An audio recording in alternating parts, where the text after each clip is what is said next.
आपको सीधा लेकर चलेंगे छत्तीसगढ़ के नए विधानसभा भवन में, जहां उसका लोकार्पण हुआ है। प्रधानमंत्री मोदी ने लोकार्पण किया है। क्या कह रहे हैं पीएम मोदी इस बीच, सुनाते हैं आपको। प्रतिमा का भी अनावरण हुआ है तो मन कह उठता है, मेरे भाव व्यक्त हो रहे हैं। अटल जी जहां भी हो, अटल जी देखिए आपका सपना साकार हो रहा है। आपका बनाया हुआ छत्तीसगढ़ आज आत्मविश्वास से भरा है, विकास की नई ऊंचाइयों को छू रहा है। साथियों, छत्तीसगढ़ विधानसभा का इतिहास अपने आप में प्रेरणा स्रोत है। 2000 में जब इस सुंदर राज्य की स्थापना हुई तो पहली विधानसभा की बैठक राजकुमार कॉलेज रायपुर के जशपुर हॉल में हुई थी। वो समय सीमित संसाधनों का तो था, लेकिन असीम सपनों का था। तब केवल एक भावना थी कि हम अपने भाग्य को और तेजी से उज्जवल बनाएंगे। बाद में विधानसभा का जो भवन तैयार हुआ, वो भी पहले किसी दूसरे विभाग का परिसर था। वहीं से छत्तीसगढ़ में लोकतंत्र की यात्रा नई ऊर्जा के साथ प्रारंभ हुई और आज 25 वर्षों के बाद वही लोकतंत्र, वही जनता एक आधुनिक, डिजिटल और आत्मनिर्भर विधानसभा के भवन का उद्घाटन कर रही है। साथियों, यह भवन लोकतंत्र का तीर्थ स्थल है, पारदर्शिता का प्रतीक है। इसका हर गलियारा जवाबदेही की याद दिलाता है और इसका हर कक्ष जनता की आवाज का प्रतिबिंब है।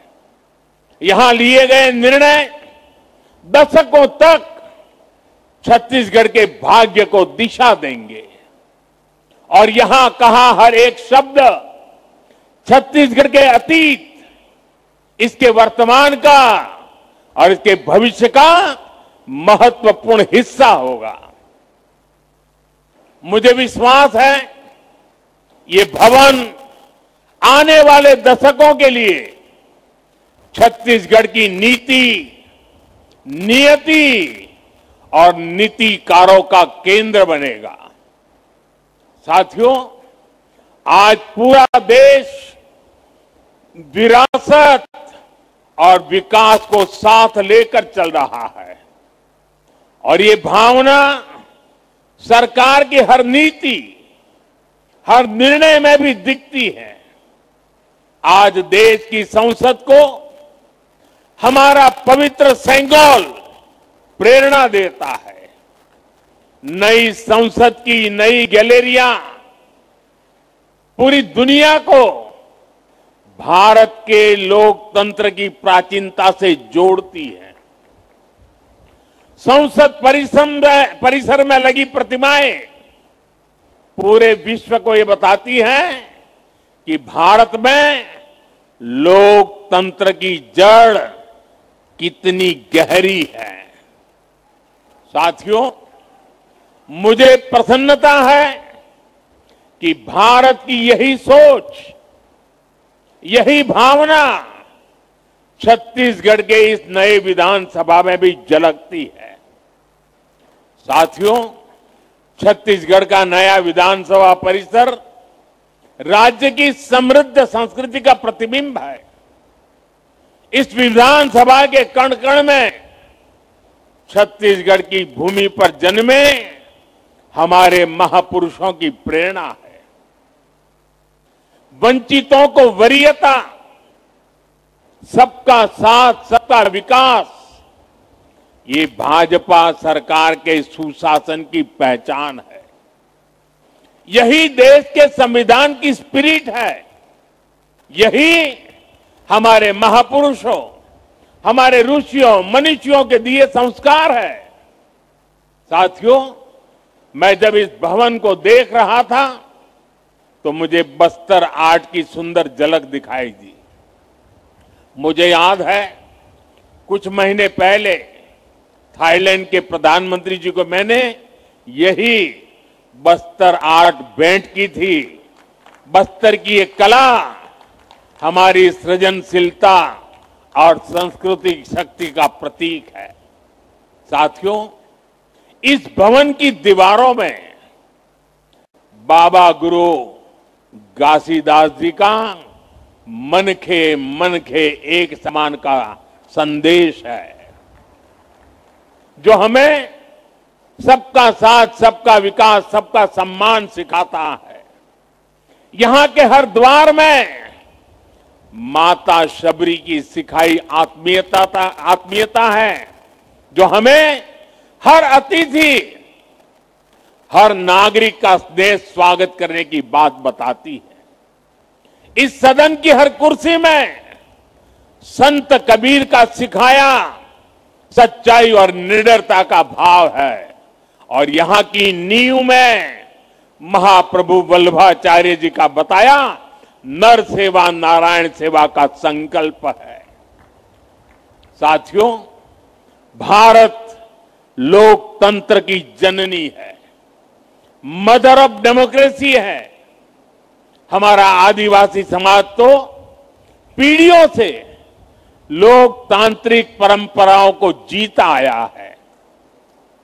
मुरिया दरबार, बस्तर की आदिम संसद इसका जीवंत उदाहरण है। वो आदिम संसद थी। सालों से हमारे यहां समाज और शासन मिलकर समस्याओं का समाधान करते रहे हैं, और मुझे प्रसन्नता है कि इस विधानसभा में भी मुरिया दरबार की परंपरा को स्थान मिला है। साथियों, एक और, इस सदन के हर कोने में हमारे महापुरुषों के आदर्श हैं, तो वहीं इसकी अध्यक्ष पीठ पर रमन सिंह जी जैसा अनुभव नेतृत्व भी है। रमन जी इस बात का बहुत बड़ा उदाहरण है कि एक कार्यकर्ता अपने परिश्रम से, अपने समर्पण भाव से लोकतांत्रिक व्यवस्था को कितना सशक्त बना सकता है। साथियों, क्रिकेट में तो देखते हैं कि जो कभी कैप्टन रहता है वो कभी टीम में खिलाड़ी बनकर के भी खेलता है, लेकिन राजनीति में ऐसा देखने को नहीं मिलता है। ये उदाहरण रमन सिंह जी दे सकते हैं कि जो कभी कैप्टन हुआ करते थे, वो आज सच्चे स्पिरिट से कार्यकर्ता के छत्तीसगढ़ की सेवा के लिए समर्पित, हर कार्यकर्ता के लिए प्रेरणा के रूप में कार्य कर रहे हैं। साथियों, राष्ट्र कवि निराला जी ने अपनी कविता में मां सरस्वती से प्रार्थना की थी, प्रिय स्वतंत्र रहो, अमृत मंत्र नव भारत में भर दे। यह केवल काव्य नहीं था, यह आजाद भारत के नव सृजन का मंत्र था। उन्होंने नव गति, नव लय, नव स्वर की बात कही, यानी कि एक ऐसे भारत की जो परंपरा से जुड़ा हो लेकिन भविष्य की ओर पूरे आत्मविश्वास से आगे बढ़े। आज जब हम छत्तीसगढ़ के नए विधानसभा में खड़े हैं तो यह भावना यहां भी उतनी ही सार्थक है। यह भवन भी उसी नव स्वर का प्रतीक है, जहां पुराने अनुभवों की ध्वनि है और नए सपनों की ऊर्जा भी है। और इस ऊर्जा के साथ हमें एक ऐसे भारत का निर्माण करना है, एक ऐसे छत्तीसगढ़ की नींव बनानी है जो विरासत से जुड़कर विकास के पथ पर आगे बढ़ सके। साथियों, नागरिक देवो भव ये हमारे सुशासन का मंत्र है और इसलिए हमें विधानसभा के हर निर्णय में जनता के हित को ध्यान में रखकर काम करना होगा। यहां कानून ऐसे बने जो रिफॉर्म को गति दे, जिससे लोगों का जीवन आसान हो, जो लोगों के जीवन से सरकार के अनावश्यक दखल को बाहर करे, सरकार का न अभाव हो और न ही अनावश्यक प्रभाव हो। यही तेज प्रगति का एकमात्र मंत्र है। साथियों, ये हमारा छत्तीसगढ़ तो भगवान श्री राम का ननिहाल है। भगवान श्री राम इस धरती के भांजे हैं। आज इस नए परिसर में श्री राम के आदर्शों को याद करने का इससे बेहतर दिन और क्या होगा। भगवान राम के आदर्श हमें सुशासन की सीख देते हैं। साथियों, अयोध्या में राम मंदिर की प्राण प्रतिष्ठा के समय हम सभी ने देव से देश और राम से राष्ट्र का संकल्प लिया था। हमें याद रखना है, राम से राष्ट्र का अर्थ है राम राज बैठे त्रिलोका, हर्षित भये गए सब रोग शोका। इसका अर्थ है सुशासन और जन कल्याण का राज। इसका अर्थ है सबका साथ सबका विकास की भावना से शासन। राम से राष्ट्र का अर्थ है नहीं दरिद्र को दुखी न दीना, जहां कोई न गरीब हो ना कोई दुखी हो, जहां भारत गरीबी से मुक्त होकर आगे बढ़े। राम से राष्ट्र का अर्थ है अल्प मृत्यु नहीं कवन नींव पीरा, यानी बीमारियों से असमय मृत्यु ना हो, यानी स्वस्थ और सुखी भारत का निर्माण हो। राम से राष्ट्र का मतलब है मानव एक भक्ति करनाता, अर्थात हमारा समाज ऊंच नीच के भाव से मुक्त हो और हर समाज में सामाजिक न्याय की स्थापना हो। साथियों, राम से राष्ट्र का एक अर्थ ये भी है कि निशिचर हिन करऊं बही भुज उठाई पनकिन, यानी मानवता विरोधी ताकतों का आतंक के विनाश की प्रतिज्ञा।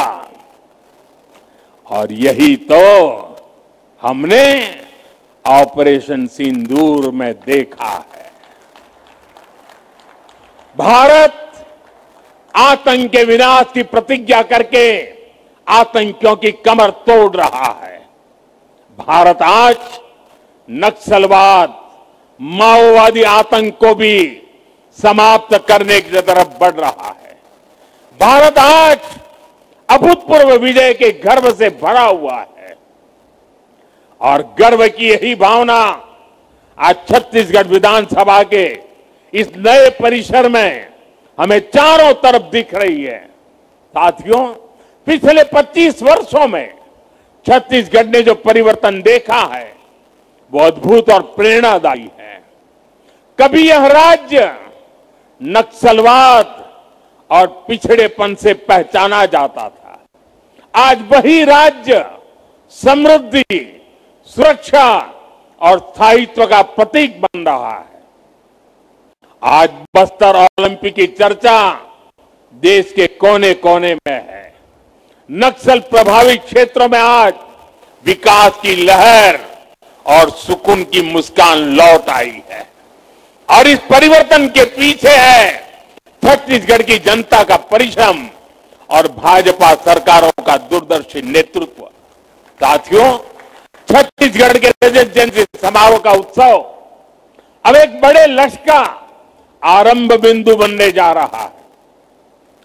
2047 तक 2047 तक जब भारत अपनी आजादी के 100 साल मनाएगा, हमें विकसित भारत निर्माण के जो लक्ष्य तय किए हैं उसमें छत्तीसगढ़ की भूमिका बहुत बड़ी होने वाली है। और इसलिए मैं उपस्थित सभी साथियों से भी कहूंगा, सभी जनप्रतिनिधियों से कहूंगा कि आप एक ऐसी व्यवस्था का निर्माण करिए, एक ऐसी विधानसभा का उदाहरण बनाइए जो विकसित भारत के हर राज्य को कुछ नया करने के लिए प्रेरित करे।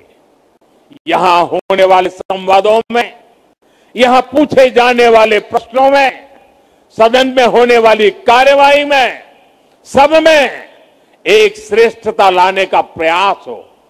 और हम जो भी करें, जिस भी रूप में करें, सबका लक्ष्य विकसित छत्तीसगढ़, विकसित भारत का निर्माण हो। साथियों, छत्तीसगढ़ की इस नई विधानसभा की श्रेष्ठता इसके भवन की भव्यता से ज्यादा यहां के लिए जाने वाले जन कल्याण के निर्णयों से निर्धारित होगी। यह इस बात से तय होगी कि सदन छत्तीसगढ़ के सपनों को, इसकी सोच को कितनी गहराई से समझता है और उन्हें साकार करने के लिए कितने दूर तक चलता है। हमारा हर निर्णय ऐसा होना चाहिए जो किसान की मेहनत को सम्मान दे, युवा के सपनों को दिशा दे, नारी शक्ति के जीवन में नई आशा की किरण लेकर आए और समाज में अंत्योदय का माध्यम बने। हम सबको ये याद रखना है कि हम विधानसभा केवल कानून बनाने का स्थान नहीं, बल्कि यह छत्तीसगढ़ के भाग्य निर्माण का प्रखर केंद्र है, जीवंत इकाई है। इसलिए हम सबको यह सुनिश्चित करना होगा कि यहां से निकलने वाले हर विचार में जन सेवा की भावना हो, विकास का